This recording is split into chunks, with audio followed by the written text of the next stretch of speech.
బద్దలు కొట్టుకొని చచ్చిపోయేటంత అవమానం. కాదంటనయ్య, మా కూతుర్ని ఒక పాలేరుకిచ్చి ఆ గోపిగాడు దగ్గరుండి పెళ్లి చేశాడంటే అది నాకెంత అవమానం. సత్యంత అవమానం అని చెప్పాను కదరా.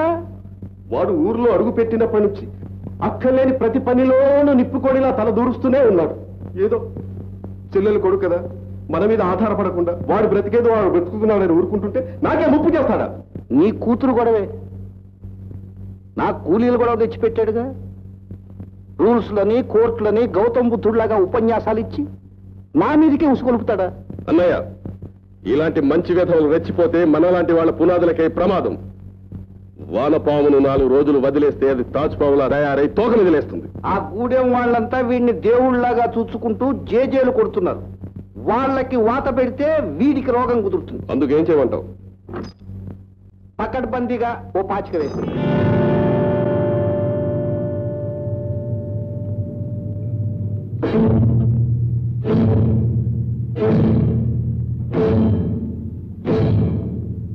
సరే, ఇవాళ ఎన్ని తల్లు సర్రులు పైకి ఎగినా సరే సందు మాత్రం వదలొద్దు. సందులతో వదలొద్దు. ఆగండి.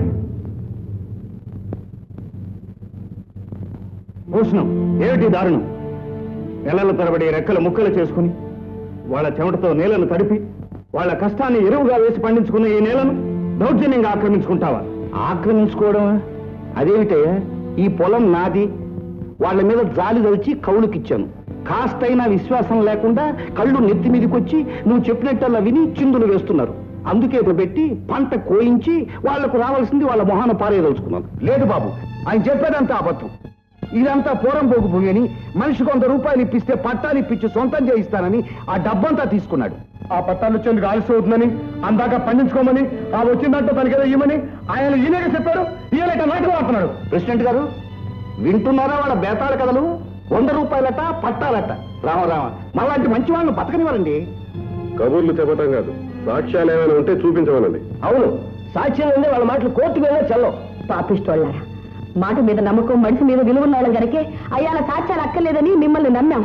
దేవుళ్ళ నటించే మీరు దెయ్యాలని తెలుసుంటే ఈ సాక్ష్యాల సంతకాలు అయ్యాలే తీసుకునేవాళ్ళం.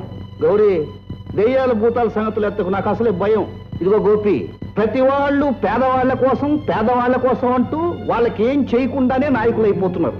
నువ్వు కూడా అలా అవుదామని చెప్పి నువ్వు ఉత్సాహపడుతున్నావేమో. ఇక్కడ అదేం కుదరదు. ఈ పొలం నాది, పంట నేను తీసుకుంటా, అది నా ఇష్టం. ఆ తర్వాత పంచాయతీకి అప్పచెబుతా. వాళ్ళు ఏం చేసుకుంటారో వాళ్ళ ఇష్టం. పంచాయతీ పొలాన్ని తీసుకొని ఇక్కడ కొన్ని కుటీర పరిశ్రమలు పెట్టడానికి నిశ్చయించుకుంది. ఇది అన్యాయం. మా కూడు పోగొట్టి మా బతుకులు మర్చిపోసేయాలనుకుంటున్నారా? ఇది అక్రమం. ఆవేశపడకండి. పేదల సమాధుల మీద వీళ్ళ సుఖాలకు పునాదులు వేసుకోవాలనుకుంటున్నారు.